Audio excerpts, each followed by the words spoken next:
Sveiki pirties mylėtojai, kaušelį laiko vandens pirtyje. Nieko nuostabaus, bet yra svarbi data šiandieną.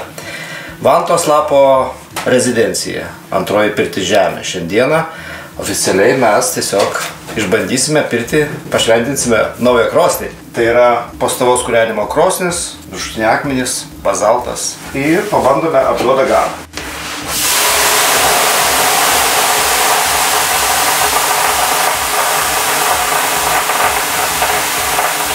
Visiems gerai pažįstamas garas, šnipštimas, garsai, kurie daugam girdėti.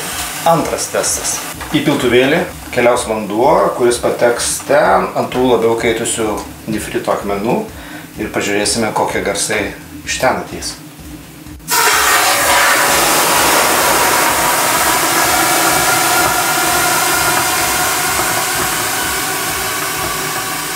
Toks įspūdis, kaip į žemės gelmę įpyliai. Ir iš tada atėjo garas.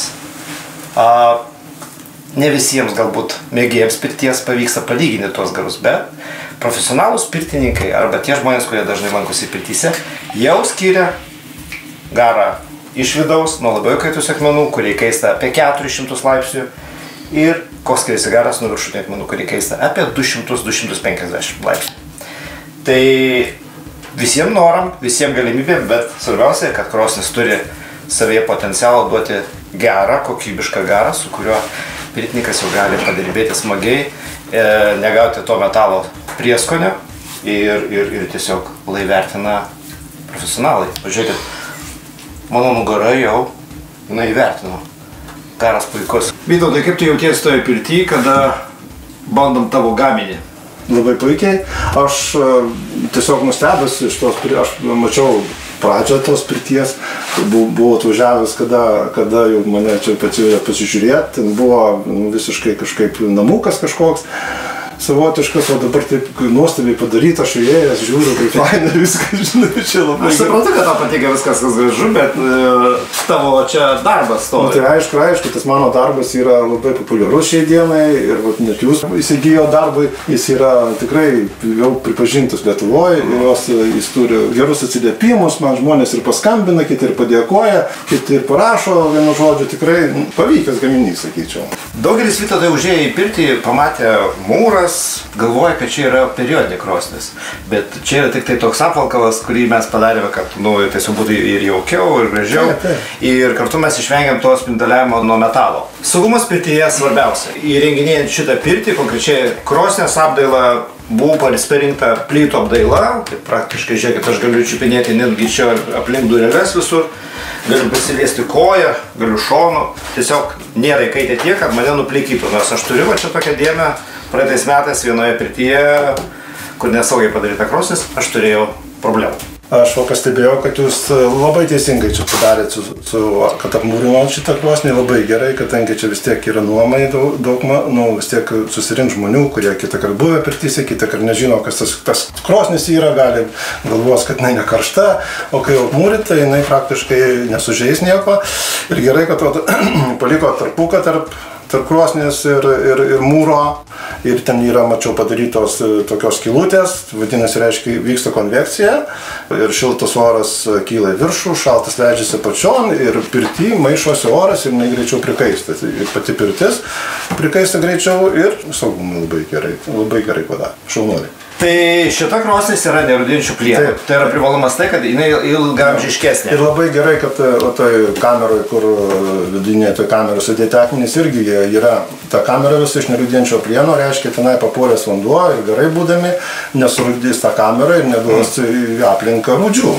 Tai dėl to garas šitas neturi tokio to įkyraus metalinio prieskonio, tarp dantų, kad jis jaučiasi. Tai krosnis pakankamai didelė, nes čia pagal pirties kvadratūrą tau reikia irgi pasiskaičiuoti.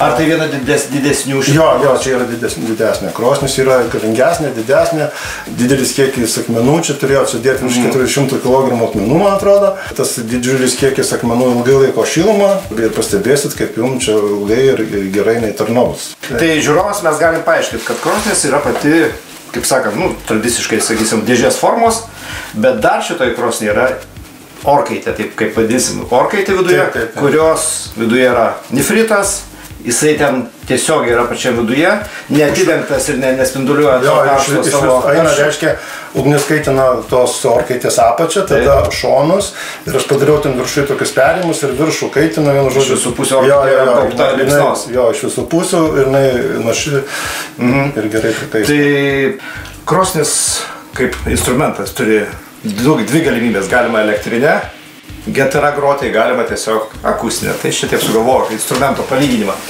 Tai žmogus atėjęs į šitą pirtį, pamatęs akmenis viršuje ir supratęs, kad čia galima pirtį, gali užpilti ant jų garą, jisai gaus garą, bet jis pamatys, kad čia yra tarp tų akmenukų yra kažkoks tai instrumentas paslėptas. Tai yra piltuvėlis, į kurį įpylę vandenį mes išgausime iš tų karštų akmenų garą ir galima bus paklausyti, kaip skirtingai dainuoja krosnis viršutiniai akmenys ir apatiniai. Garas yra geras, iš tikrųjų, kaip pirtininkui tai svarbiausia yra gera kvėpuot, jisai pakankamai toks solidus ir nereikia labai toli jo ieškoti, jis ateina čia labai gerai, nes krosnis muša į lubas ir ateina praktiškai mano draugui ant nugarėlės.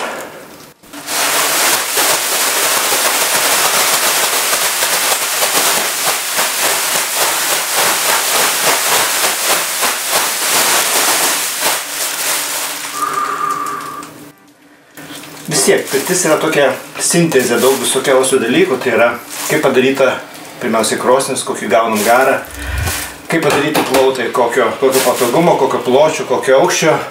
Ir žiūrėkit, lubos ranką galiu pasiekti, ištiesta ranka, ne per aukštas, tai yra, kad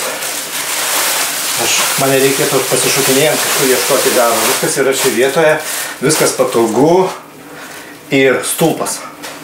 Tai yra unikalus dalykas. Niekur Lietuvoje daugiau nieko nėra tokio kaip šitokio stulpo. Tiesiog čia statybininkų yra sprendimas, tas stulpas buvo, jo tiesiog nebuvo galima pašalinti, bet jisai turi privalumų. Jį galima pasikesinti daug garą, galima tiesiog įsispirti, galima tiesiog apsikabinti, jeigu jūs neturite savo draugo. Tai pirties žemė išskirtinumas – stulpas.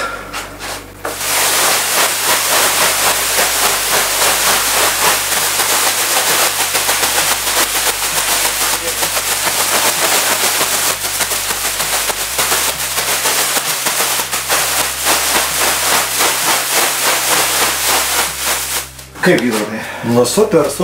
Yra garas? Yra. Garas. Tavo profesija duoda tai, kad tu gali išbandyti patį dalyką maloniausią. Nors kitąsyk galbūt nelabai būna gerų dalykų. Ar būna visą laiką geras garas? Geras, šitas geras. Bet tai čia patirties tavo? Taip. Pasirodo, 30 metų reikėjo man ateiti iki jūsų pirties su tokiu garu, kad tu mane taip gerai išmanotų, kad 30 metų dirbti. 30 metų patirties. Jo, šiemet jubiliejus į manęs 30 metų gaminu pirtį. Supratau, mes su Jūratė jau nusipirkom ir suknelę, Jūratė ir Aškosną, ir mes jau esam, suprantam, pakviesti. Ir dar vienas dalykas yra, dar šiais metais ypatinga, kai Kaišiadoryse mano yra jubiliejus 30 metų ir šiemet Kaišiadorys tapo Lietuvos kultūros sostinė. Nusimato 60 renginių įvairiausių, buvo atidarimas labai gražus, ekscelencija prezidentas buvo atvažiavęs. Tai kviečiam apsilaikyti Kaišiadorys. Tai mes visą laiką pasiryžę atvažiuoti. Aš matau, kad tu esi ne tik tai geras krosnių meistras, bet tu esi ir dar savo miesto Kaišiadorių patriotas. Taip. Nes niekas dar pirtie taip nereklamavo savo miesto švenčių kaip Vytautas. Tai Vytautai, vėl už tai, kad tu pakvietei, mes būtinai pasvetužiuosim. Ačiū tau už kvietimą, ačiū tau už krosnį, ačiū už gerą garą. Ir ką, visiems palinkėsime tiesiog gerų krosnių, gero garo ir švelnių vantų, ne? Būkit sveiki. Galima daug kalbėti ir daug žiūrėti, bet per TV ekraną negali pajausti. Tad kviečiame į svečius į Vantos Lapas pirčių rezidenciją paragauti mūsų krosnių garą. O jau tuomet ir nuspręsite, kokią krosnį pasirinkti savo pirčiai.